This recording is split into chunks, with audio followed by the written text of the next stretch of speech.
திராவிடம் வீழ்ந்தது, விஜயை சமாளிச்சிடலாம். கழுகு பார்வை பார்த்த அமித்ஷா. அமைதிக்கு காரணம் இதுதான். தமிழக சட்டமன்ற தேர்தல் முடிவுகள் தேசிய அரசியல் களத்தில் பெரும் அதிர்வலைகளை ஏற்படுத்தியுள்ளன. குறிப்பாக கடந்த 60 ஆண்டுகளாக தமிழக அரசியலை தங்கள் கட்டுப்பாட்டில் வைத்திருந்த திராவிட கட்சிகளின் ஆதிக்கத்துக்கு முற்றுப்புள்ளி வைக்கும் வகையில் புதிய அரசியல் சக்திகள் உருவாகி வருவது பாஜக மேலிடத்துக்கு, குறிப்பாக உள்துறை அமைச்சர் அமித்ஷா உள்ளிட்ட தலைவர்களுக்கு மறைமுக மகிழ்ச்சியை ஏற்படுத்தியுள்ளதாக டெல்லி அரசியல் வட்டாரங்கள் தெரிவிக்கின்றன. தமிழக அரசியலின் தற்போதைய நிலவரத்தை பார்க்கும்போது பாரம்பரிய திராவிட கட்சிகளான திமுக மற்றும் அதிமுக இரண்டும் கடுமையான நெருக்கடியை எதிர்கொள்கின்றன. பல தசாப்தங்களாக இருதுருவ அரசியல் மூலம் தமிழகத்தை ஆட்டிப்படைத்து வந்த இந்த இரு கட்சிகளும் தற்போது தங்களது செல்வாக்கை படிப்படியாக இழந்து வருகின்றன. ஆளுங்கட்சியாக இருந்த திமுக தனது வலுவான கோட்டைகளிலேயே பெரும் பின்னடைவை சந்தித்துள்ளது.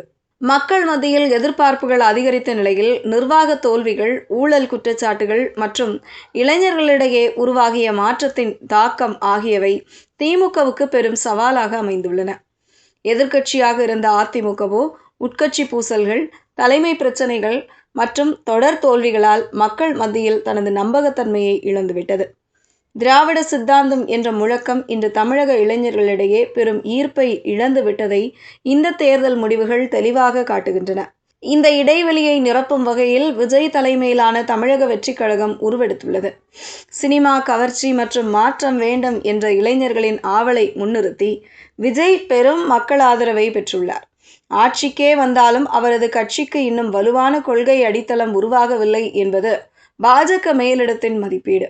கொள்கை இல்லாமல் வெறும் தனிநபர் பிரபலத்தின் மீது தங்கியிருக்கும் இந்த இயக்கத்தை தேசிய அளவிலான அதிகார பலத்துடன் எப்போது வேண்டுமானாலும் கையாள முடியும் என டெல்லி நம்புகிறது.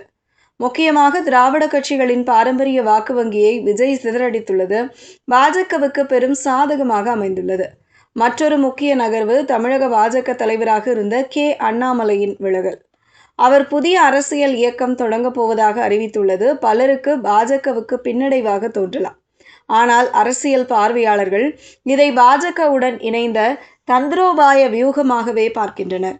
தேசிய கட்சி என்ற முத்திரை காரணமாக நேரடியாக செய்ய முடியாத சில வேலைகளை அண்ணாமலை தனது புதிய பிராந்திய இயக்கம் மூலம் செய்ய முடியும்.